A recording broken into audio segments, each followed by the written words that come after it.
Tra il mare Adriatico e le colline marchigiane si erge questo piccolo borgo ricco di storia, il borgo di Monte Porzio, e qui in posizione dominante nel centro, proprio del centro storico, questo palazzo che rappresenta l'importanza della famiglia nobiliare che gli dà il nome, il Palazzo di Montevecchio.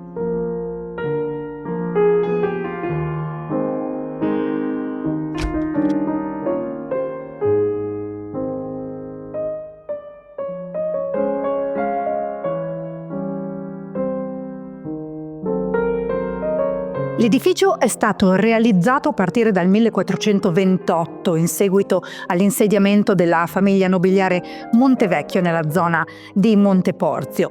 Il grande rifacimento lo ha subito durante il XVIII secolo, andando a riprendere proprio in chiave settecentesca quello che era il tema della città ideale del Rinascimento, quindi con una sapiente distribuzione degli spazi e anche e soprattutto in maniera omogenea.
A darci il benvenuto è questo salone ottocentesco destinato alle funzioni di rappresentanza come ricevimenti o incontri pubblici.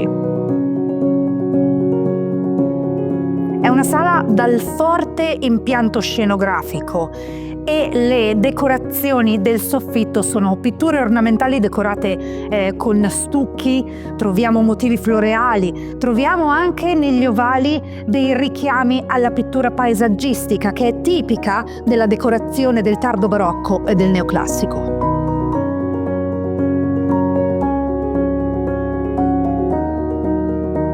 Il progetto architettonico è stato attribuito ad Andrea Vici, allievo di Luigi Vanvitelli, che molto probabilmente non è stato estraneo del tutto alla realizzazione di questo palazzo. Qui ci troviamo sullo scalone monumentale, dove troviamo delle decorazioni classiche delle architetture settecentesche, tra fregi, tra stucchi e modanature, e soprattutto quelle bellissime decorazioni con i festoni in monocromia, le cosiddette grisaille.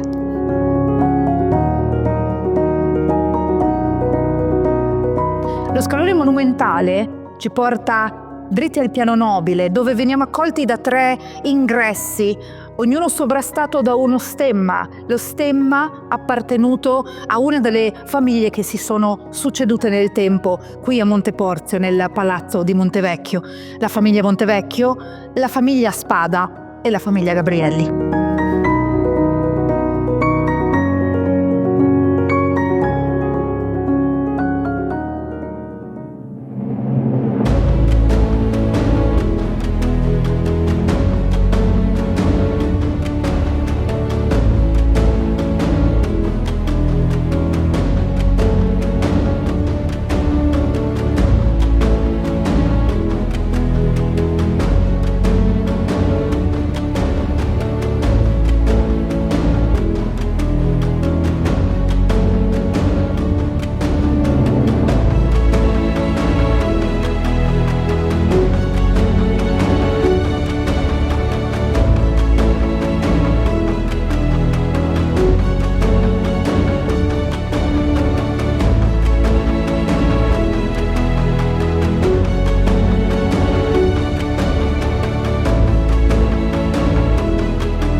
Ci troviamo nell'ambiente più monumentale del piano nobile e anche di tutto il palazzo. Questo è il salone dei ricevimenti, dove solitamente avvenivano i balli, le feste, il salone dei concerti, infatti spesso chiamato anche il salone delle feste o anche il salone degli specchi per la presenza di questi numerosi specchi che poi creavano, assieme a questi lampadari straordinari in cristallo, che creavano questo riflesso, si andava a riflettere la luce e lo splendore, creando un ambiente estremamente suggestivo e anche magnificente. Qui troviamo un arredamento con questi divanetti, con queste sedute in stile Luigi XVI, ma straordinari anche i soffitti con questi affreschi recuperati tipicamente cinquecenteschi che potete vedere, danno proprio un'immagine estremamente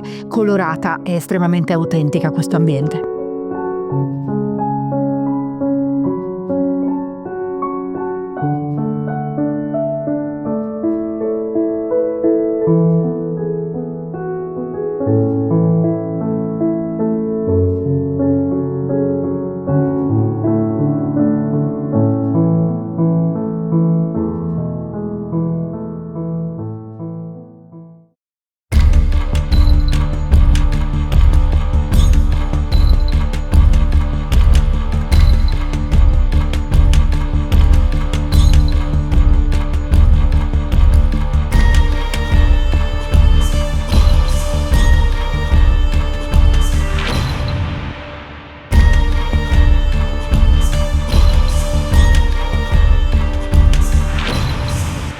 Ci troviamo ora nella zona in assoluto più suggestiva di tutto il Palazzo Montevecchio. Qui entriamo nelle prigioni, ma soprattutto ci troviamo nella parte che testimonia le origini antiche, antichissime di questo palazzo. Qui, prima che venisse realizzato il castro romano, è stato trovato un insediamento anche della popolazione dei Piceni, quindi qui si trovava la fortezza medievale che è rimasta in piedi fino al 1360 circa, dove poi è sorto il Palazzo di Montevecchio. Quindi abbiamo una bellissima testimonianza di quelle che erano le vecchie prigioni, con tutte quelle che sono stati anche gli strumenti di tortura tipici medievali.